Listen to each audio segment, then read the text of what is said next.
Saahore Spain ప్రపంచ cup ఫుట్బాల్లో మళ్ళీ Spain జట్టు ఆధిపత్యం మొదలైంది.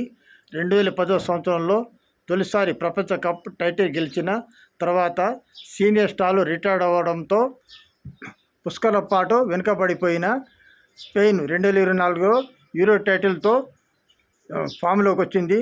తాజాగా ప్రపంచ కప్లోనూ సొంతం చేసుకొని తమ ఆటను అత్యున్నత శిఖరానికి తీసుకెళ్లింది. అత్యంత ప్రతిభావాలైన యువ ఆటగాళ్ళు ఉండడంతో రాబోయే దశాబ్ద కాలం పాటు అంతర్జాతీయ ఫుట్బాల్లో స్పెయిన్ జోరు కనిపించినా మనకు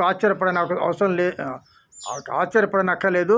తదుపరి ప్రపంచ కప్ టోర్నీలో 2030లో స్పెయిన్, పోర్చుగల్, మొరాకో దేశాలు సంయుక్తంగా ఆతిథ్యం ఇవ్వనున్నాయి. డిఫెండింగ్ ఛాంపియన్ హోదాలో స్వదేశంలో జరగబోయే మెగా ఈవెంట్లను స్పెయిన్ మరోసారి విజేతగా చూసే అవకాశం ఉంది. ధన్యవాదాలు.